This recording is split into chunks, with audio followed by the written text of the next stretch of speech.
ሰላም ጤና ይስጥልን ተመልካቾቻችን ከአንከር ሚዲያ ዝግጅት ክፍል የአክብሮት ሰላምታችንን እናቀርባለን። በእስር ላይ የሚገኙት የህሊናና የፖለቲካ እስረኞችን በተመለከተ ሰሞኑን አንድ መረጃ በስፋት እየወጣ ይገኛል። መረጃው ለአንከር ሚዲያ ከደረሰ የቆየ ቢሆንም ነገሮችን በማጣራት ቆይተን በዛሬው ዕለት ለህዝብ ይፋ ለማድረግ ተገደናል። በእስር ላይ የሚገኙት የአማራ ፖለቲከኞች፣ ጋዜጠኞችና የሰብአዊ መብት ተሟጋቾች እንደዚሁም ታዋቂ ሰዎችን ከእስር ለማስፈታት በብርሃኑ አዴሎ የኢትዮጵያ የሰብአዊ መብት ኮሚሽን አማካኝነት አንድ እንቅስቃሴ ከተጀመረ አንድ ወር ሆኖታል። በዚህም በአማራ ክልል የደረሰውን ጥፋት ኃላፊነት በመውሰድ ከእንግዲህ በዚህ ጥፋት አንሰማራም፣ ከመንግስት ጎን ሆነን በልማት ስራው ላይ እንሳተፋለን በሚል በይቅርታ ፎርም ሞልተው እንዲወጡ የሚያደርግ እንቅስቃሴ ነበር የተጀመረው። በዚህም ጥቂት የማይባሉ የፖለቲካና የህሊና እስረኞች መፈረማቸውንና ገሚሱ በእንቢታቸው መጽናታቸው እየተገለጸ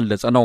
ጫናው እየበረታባቸው የመጡት ፎርሙን ያልሞሉ የህሊናና የፖለቲካ እስረኞች ለዝግጅት ክፍላችን እንደገለጹት ከሆነ ከአገዛዙ በተለያዩ ወገኖች የሚደርስባቸው ጫና እየበረታ መጥቷል። ጉዳዩን በተመለከተ ከዘውትር ተሳታፊያችን ጋር ውይይት እናደርጋለን። በጣም አመሰግናለሁ። እንግዲህ የሰማነው ነገር ምናልባትም የኢትዮጵያ ሚሌኒየም ሊደርስ አካባቢ በነመለስ ዜናዊ በእስር ላይ በነበሩ ቅንጅት አመራሮችና ጋዜጠኞች ላይ የተፈጸመው አይነት የይቅርታ ፎርም ሞልተው እንዲወጡ እንደዛ የሚመስል ታሪክ ሊደገም እንደሆነ ነው ከመረጃ ምንጮችም ከታሰሩትም ማረጋገጥ እየቻል ነው። እስቲ መረጃዎችን ለመሰብሰብ ሞክራል። ምንድነው የተፈጠረው? መሳይ እንዲያው ከዛ በፊት ለማስታወስ ያክል ይሄ አገዛዝ ለተከታታይ 8 ዓመታት የኢትዮጵያን ህዝብ እያታለለ እየሸወደ መቀጠል ነው የፈለገው። ለዚህም ዋነኛነት ገና ስልጣን በያዘ በወራት በአልሞላ ጊዜ ውስጥ እንኳን በነደበበ እሸቱ የሚመራ የእርቀ ሰላም ኮሚሽን ብሎ አቋቁሞ ለ3 ተከታታይ ዓመታት የኢትዮጵያን ህዝብ ሲሸውድ ሲያታልል እንደኖረና ምንም ውጤት ሳያመጣ ሪፖርቱን ተቀብሎ ኢትዮጵያን ሊያስተካክል የሚችል ችግሮችን አቅርበውለት ነገር ግን ኮሚሽኑ ነው ሙሉ በሙሉ ያከሰመው። ከዛ በመቀጠል ደግሞ በፕሮፌሰር መስፍን አርአያ የሚመራ የምክክር ኮሚሽን በማለት ለረጅም ዓመታት የኢትዮጵያን ህዝብ ሲያታልልና ሲሸውድ ነው የከረመው። አሁን ደግሞ ምናልባት ይሄ ምክክር ኮሚሽን እርስ በርሳቸው ተጋጭተው አዲስ አበባ የኔናት በሚል ወደ መቃማት ደረጃ በደረሱበት ሰዓት ይህንን አጀንዳ ለማጥፋትና ልክ የምክክር ኮሚሽኑ ውጤት እንዳመጣ አድርጎ እስረኞችን በምክክር ኮሚሽኑ እንደተፈቱ አድርጎ ለማሳየት እስር ቤት ዘልቆ በብርሃኑ አዴሎ የሚመራ ኃይል ወደ እስር ቤት ሄዶ የተወሰኑ ሰዎችን በማታለል ሊሆን ይችላል፣ በማስፈራራት ሊሆን ይችላል። እስር ረጅም ወራት ዓመታትን የፈጁ እስረኞች አሉ። ከፍተኛ በደል ነው የተፈጸመባቸው። ነገር ግን ይህን ድክመታቸውን ተጠቅሞ ከዚህ በፊት በተለያዩ የአማራ ክልሎች በተፈጸሙ ጦርነቶች የአገዛዝ ጦር የገደላቸውን ኢትዮጵያውያን የአማራ ተወላጆች ልክ እነሱ እንደገደሉ አድርጎ በአማራ ክልል የተፈጸመው የመሰረተ ልማት ውድመት በአሃዝ በገንዘብ ተጠቅሶ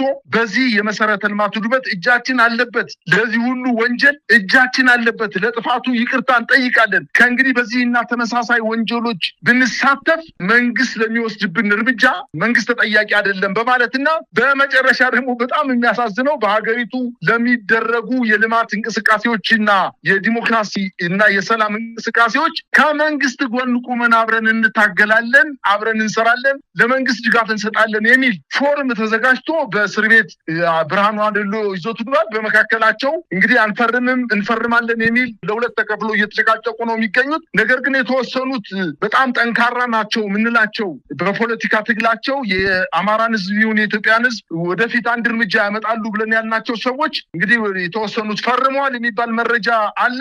ይሄ በእርግጥ አንተ ቅድም ከመጀመሪያው እንዳልከው በ1997 ዓ.ም የቅንጅት ለአንድነትና ለዲሞክራሲ ስራ አስፈጻሚ አባላትን አስሮ ለተወሰነ ዓመታት ካሰራቸው በኋላ ወረቀት አቅርቦ ለውይይት ነው የምትፈርሙት ብሎ በአንድ ወረቀት ፊርማ አስፈርሞ ከስር ካወጣቸው በኋላ ይቅርታ ጠይቀዋል በማለት ከዛም በኋላ ለአንድ ዓመት ከቆዩ በኋላ ብርቱካን ሚደቅሳ በስዊድን የአገር በሚገኘው የሬዲዮ ጣቢያ ላይ ባደረገችው ትንተና ይሄ ይቅርታ አይደለም፣ ይቅርታ በግለሰብ የሚጠየቅ እንጂ በቡድን የሚጠየቅ አይደለም፣ ህገ መንግስቱም ይህን አይናገርም በማለቷ ተመልሳ የይቅርታውን ህግ አላከበረችም በማለት በጣም ከፍተኛ በደል ተፈጽሞባት በእስር ቤት ገብታ ለረጅም ጊዜያት እስር ቤት ቆይታ በደል ተፈጽሞባት እንደወጣች ይታወቃል። እነዚህ ሰዎች እንግዲህ በእርግጥ እርስ ከብዷቸው ሊሆን ይችላል፣ ቤተሰቦቻቸው ችግር ላይ ሊሆኑ ይችላሉ።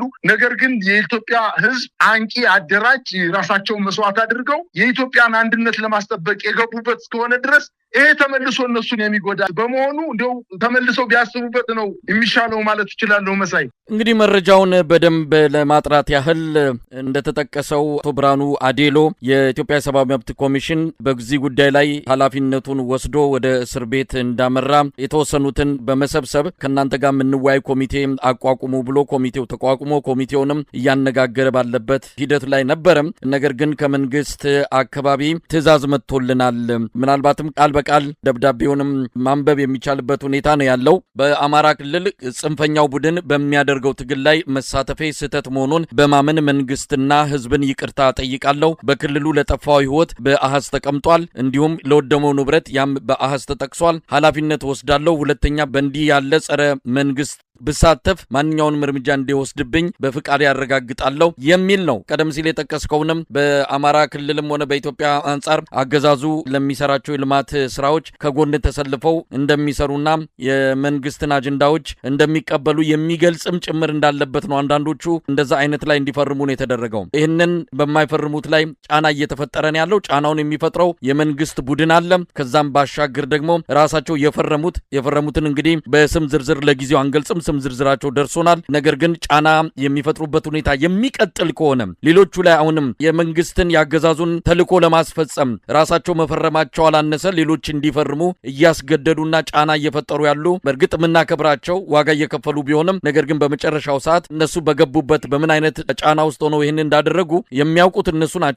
ስቃዩ አጠቃላይ ሁኔታው ቢገባንም ነገር ግን በዚህ ደረጃ በዚህ መልኩ ፈርመው ለመውጣት መወሰናቸው ያ ውሳኔያቸው ነው። ግን ሌሎች ላይ የሚፈጥሩ ጫና የሚቀጥል ከሆነ በስም ዝርዝር ጠቅሰን የምናጋልጥ ይሆናል። ለማንኛውም ማስፈራሪያው ከባድ ነው። አሁን እንደውም የትግራይ ጦርነት ሊቀሰቀስ ነው፣ አሁን ማንም አያስታውሳችሁም፣ ቶሎ ፈርሙ ተብለው በተለይ አንድም ጋዜጠኛ በዚህ አንጻር የፈረመ የለም። ጋዜጠኞቹ ላይ ጫና እየተፈጠረ እንዳለ ሴት ጋዜጠኞች ጋር በቀጥታ ሄደው በተለይ የፈረሙት በቀጥታ ሄደው ሲያስፈራሯቸው እንደነበርና ጋዜጠኞቹ ግን አሻፍረኝ ብለው እንደመለሷቸውና ጫናው እየበረታባቸው እንደመጣ ነው ለዝግጅት ክፍላችን የደረሰው መረጃ የሚያመለክተው። በእርግጥም የምክክር ኮሚሽኑ ለመስከረም ወር ብስራት አለኝ የሚለው የከሸፈውን የምክክር ሂደት በዚህ እስረኞች መፈታት አለባብሶ ለማለፍና ገጽታውን ለመቀየር የፈለገ እንደሆነ ነው ለመረዳት የተቻለው። እስካሁን የተረጋገጠ የለም። ነገር ግን በርካቶቹ ፈርመዋል፣ በርካቶቹም ያልፈረሙ አሉ። መጨረሻውን በቅርቡ የምናይ ይሆናል። እውነት ነው መሳይ። እንግዲህ በእስር ቤት ውስጥ እንደዚህ አይነት ድርጊት የሚፈጸመው ዛሬ ብቻ አይደለም መሳይ። በ2010 ዓ.ም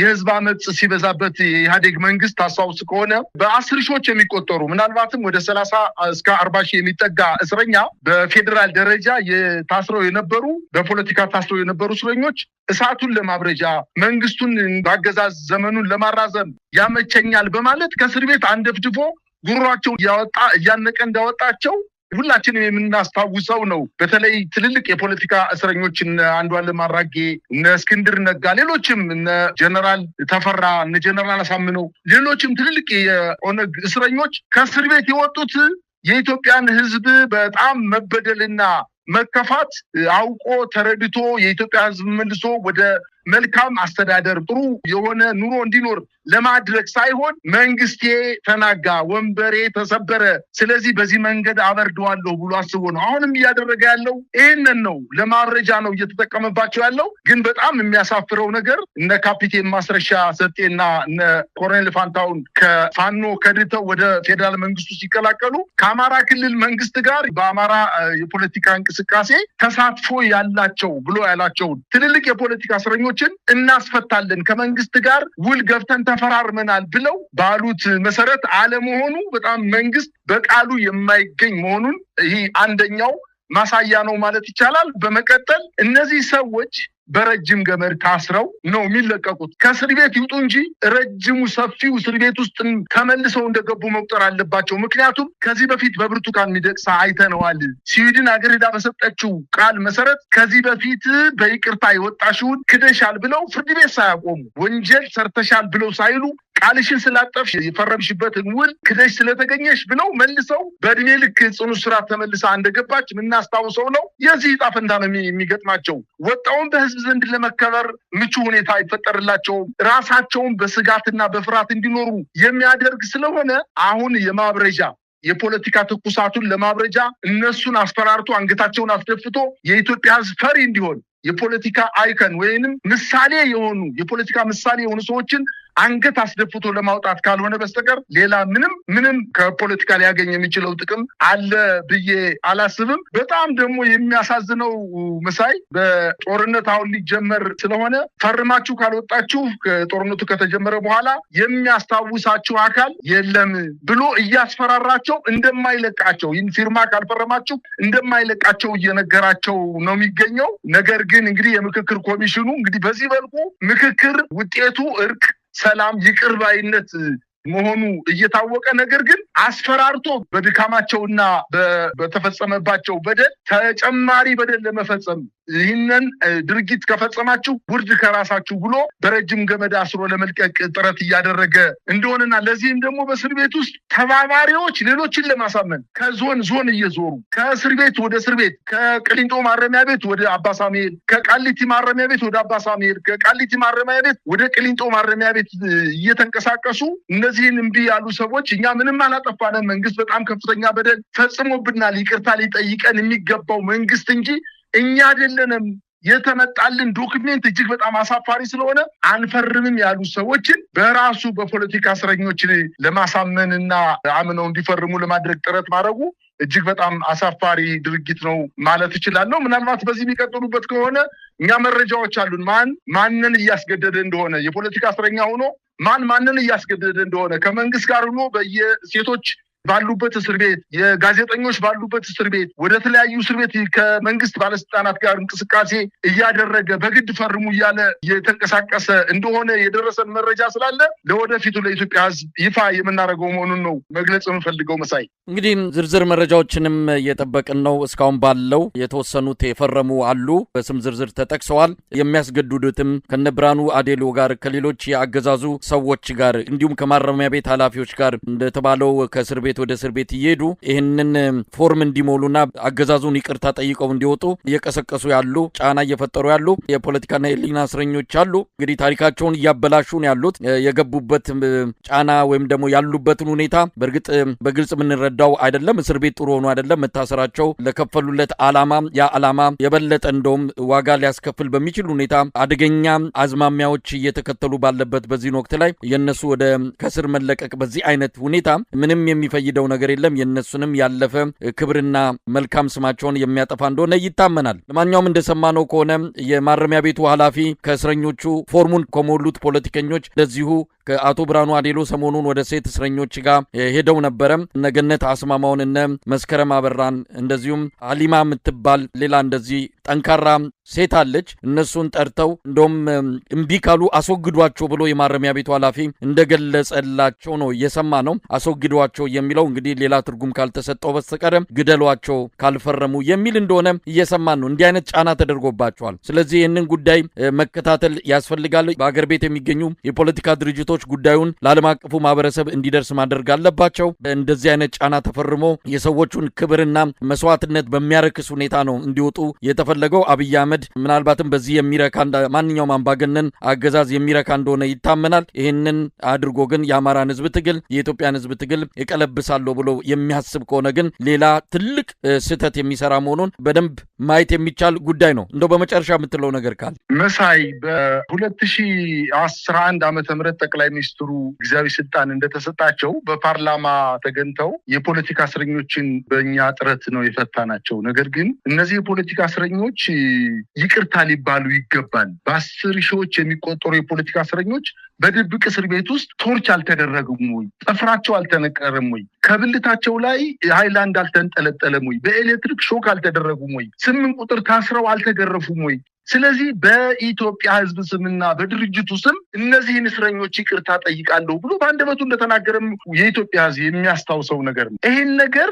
ምናልባት ከዛ በፊት የነበሩ እስር ቤት ውስጥ የነበሩ በዛን ጊዜ የነበሩ ሰዎች አንዳንዶቹ በበረሃ የተያዙ በውጊያ የተያዙ ስርዓቱን በጦር መሳሪያ ለመጣል እንቅስቃሴ ሲያደርጉ የነበሩ ናቸው። እንደዛም ሆኖ የተፈጸመውን በደል በፓርላማ ተገኝቶ አሰምተው ለኢትዮጵያ ሕዝብ በይፋ የተናገሩበትን ድርጊት አሁን ሽረው ይሄን ካላደረጋችሁ ይቅርታ ጠይቃችሁ ከዚህ በኋላ በእንደዚህ አይነት ወንጀል ውስጥ ተሳትፋችሁ ብትገኙ ውርድ ከራሳችሁ እያለ አስፈራርቶ ለማስወጣት ጥረት ማድረግ አሁንም የአምባገነንነት መገለጫው አሁንም በዚህ ስርዓት ላይ ዋነኛ ማሳያ መሆኑ መታወቅ አለበት። ይሄ ድርጊት ዞሮ የብልጽግና ፓርቲን ነው የሚጎዳው። ምክንያቱም የኢትዮጵያ ሕዝብ ያውቀዋል። እነዚህ ሰዎች ከዚህኛው በፊት በ2010 ዓመተ ምህረት ከተፈቱት እስረኞች በላይ ግፍ ተፈጽሞባቸዋል። ከፍተኛ ድብደባ ተፈጽሞባቸዋል። የሕክምና ክልከላ ተደርጎባቸዋል። በወታደራዊ ማሰልጠኛ ውስጥ እጅግ በጣም በሚዘገንን ሁኔታ ከዚህ በፊት ተደርጎ በማይታወቅ ደረጃ የምግብ ክልከላ ተደርጎባቸው፣ የውሃ ክልከላ ተደርጎባቸው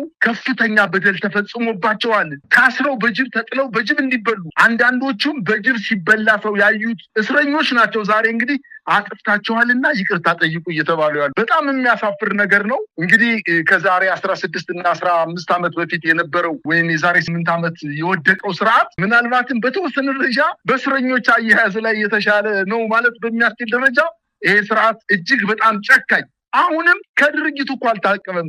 የፖለቲካ ፓርቲ አባል የነበሩ የኢትዮጵያን የሰላማዊ ትግል የቆረቡ እነ አበበ አካሉ እና ሌሎችም 2 የፖለቲካ ፓርቲ አባላቶች ይስሐቅ ወልዳይ እና አበራ ንጉስ የተባሉ በሰላማዊ ትግል ብቻ የሚያምኑ ሰዎችን የሐሰት ክስ መስርቶ በሰላማዊ የትግል እንቅስቃሴ የማይሳተፉ በሽብር ፈጠራ ወንጀል ፓርቲን እንደ ሽፋን በመጠቀም ስልጣንን በኃይል ለመያዝ ከታሪካዊ ጠላቶቻችን ጋር በማበር ይላል ከጽንፈኛው ህወሓትና ሌሎች ጸረ ሰላም ኃይሎች ጋር በማበር አባላትን በመመልመል በአዲስ አበባ ከተማ የጸጥታ ኃይሎችን በመሰለል ህገ መንግስታዊ ስርዓቱን በኃይል ለመናድ በሚዲያቸው ወታደሩን በመሰለል ይላል። በጣም የሚገርም ነገር እኮ ነው።